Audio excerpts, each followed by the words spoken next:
जय जगन्नाथ फ्रेंड्स मु विश्वजीत आपण स्वागत करुच्ची career IQ Odisha YouTube channel रे। तो आज का वीडियो रे हमें देखिबा कि जो एससी एसटी पिला मानकर जो सेंट्रल कास्ट सर्टिफिकेट तो केमिति बनेबे ता विषय रे पूरा कंप्लीट डिटेल्स हमें देखिबा। जेमिति कि आपण ए जो सेंट्रल कास्ट सर्टिफिकेट बनेया पूर्व आपण मन रे बहुत गुडा डाउट थाए। जेमिति कि हमर एला कोन ना कोन कोन डॉक्यूमेंट दरकार हबो फॉर्मेट कोड पाइबे तापर एसएससी आ रेलवे पाई अलग अलग सर्टिफिकेट बनेवा को हेबो कि फॉर्म फिलअप प्रोसेस केमिति रहइबो आ सर्टिफिकेट बनेया पाई केउंटी को जिबाउ पड़िबो केते दिन भितर सर्टिफिकेट मिलि जिवो आ सर्टिफिकेट रो वैलिडिटी केते दिन एई सब प्रकार बहुत गुडा डाउट अछि या ए सब तो हमें ए वीडियो रे कवर करिवा। किंतु या व्यतीत आपनर जदि अलग किछि भी डाउट अछि निहाती भाबरे कमेंट करंतु। आपण सेंट्रल कास्ट सर्टिफिकेट अप्लाई करिया पूर्वरु आपण पाखरे स्टेट रो तरफ रु इश्यू हेतिबा कास्ट सर्टिफिकेट रहिबा निहाती दरकार।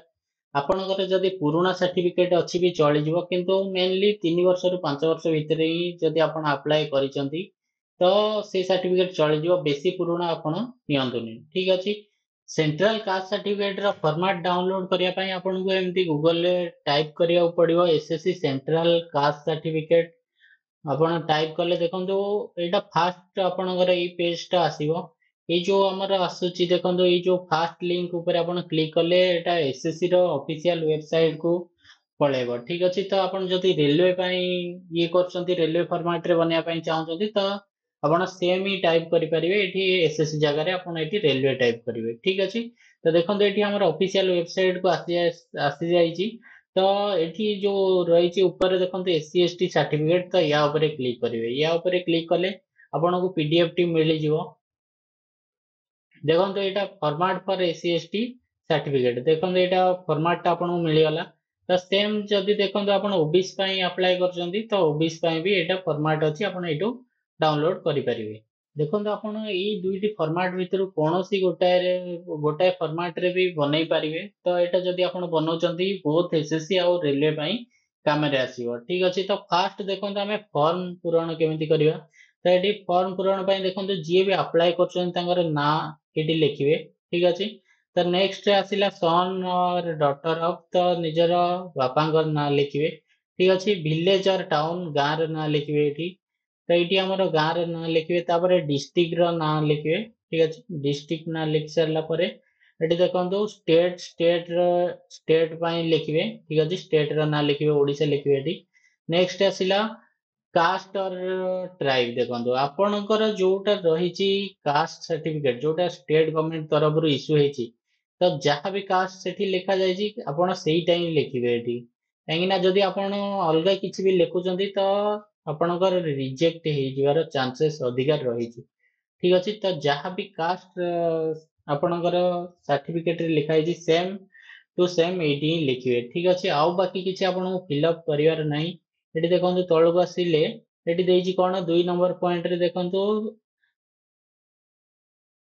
applicable in case of scheduled caste or scheduled tribe person who have migrated from one state or union territory देखंतु आपण जदि स्टेट चेंज करिके आसी जन तो एटा आपण फिलअप करिया पड़िबो नहले दरकार नाही। आपण काहेकि ना ओडिसा रो बासिंदा तो आपण को एटा दरकार नाही। 2 नंबर पॉइंट रे किछि भी लिखिबेनी। एटी 3 नंबर पॉइंट रे देखंतु 3 नंबर पॉइंट रे देखंतु श्री श्रीमती कुमारी एटी जो अछि तो एटी आपणकर ना लिखिबे। ଆଉ एठी देखंतु जो सेकंड लाइन अछि सेठी निजर गां रो ना लिखिबे। नेक्स्ट आसिला डिस्ट्रिक्ट एठी लिखिबे डिस्ट्रिक्ट कोन रहिछि लिखिबे। तो नेक्स्ट एठी स्टेट लिखिबे ठीक अछि। बाकी आउ किछि फिलअप करिवार नाही काहेकि ना एठी जो सिग्नेचर डेजिग्नेशन ए सब सील ए सब किए ना हमर आपण जहां पाखरे भी जाई कि एटा बनेबे तो एटा तांको पई रहिछि प्लेस आउ डेट रे मध्य किछि लिखिबेनी ठीक अछि। एई तक टोटल या ऊपर किछि भी हाथ मारिबेनी ठीक अछि।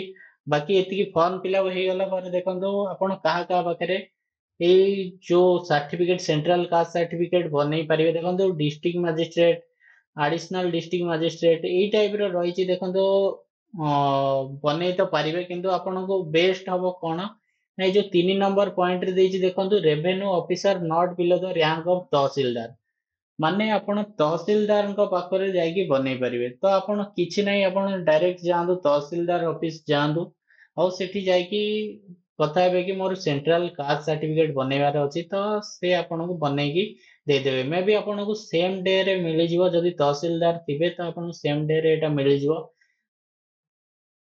ଯଦି ସେଦିନ ପ୍ରେଜେଣ୍ଟ ନଥିବେ, ଯୋଉ ଦିନ ଆପଣ ଯାଇଛନ୍ତି, ତ ମେ ବି ଆପଣଙ୍କୁ ଦିନେ ଦି ଦିନ ଲାଗିପାରେ। ଦେଖନ୍ତୁ ପଇସା ପତ୍ର ଏଠି କୌଣସି ବି ଟଙ୍କାଟେ ଲାଗିବନି। ଆପଣ ଯୋଉ ଷ୍ଟେଟ ସାର୍ଟିଫିକେଟ ଆପ୍ଲାଏ କରିଛନ୍ତି ସେଇ ଟାଇମରେ ଯଦି ପଇସା ଦେଇଥିବେ ତ ସେତିକି ହିଁ ବାସ୍, ଆଉ କିଛି ବି ଏଠି ଏକ୍ସଟ୍ରା ପଇସା ଆପଣଙ୍କୁ ଲାଗିବନି। ଠିକ ଅଛି, ତ ଏତିକି ହିଁ କହିବି। ଯଦି ୟା ବ୍ୟତୀତ ଆପଣଙ୍କୁ କିଛି ବି ଡାଉଟ ରହିଛି ଆପଣ ମାନେ କମେଣ୍ଟ କରିପାରିବେ। ଠିକ ଅଛି, ଏଇ ଯୋଉ ସାର୍ଟିଫିକେଟ ରହିଲା ୟାର ଭ୍ୟାଲିଡିଟି ଆପଣଙ୍କୁ ଲାଇଫ ଟାଇମ ରହିବ, ମ୍ୟାକ୍ସିମମ୍ ଯେ ପର୍ଯ୍ୟନ୍ତ କିଛି ବଡ ଚେଞ୍ଜେସ୍ ନ ଆସିଛି ସେ ପର୍ଯ୍ୟନ୍ତ ଆପଣଙ୍କର ଏଇ କାଷ୍ଟ ସାର୍ଟିଫିକେଟରେ ଭ୍ୟାଲିଡିଟି ରହିବ। ଠିକ ଅଛି, ତ ଏତିକି ହିଁ କହିବି। ଜୟ ହିନ୍ଦ, ଜୟ ଜଗନ୍ନାଥ।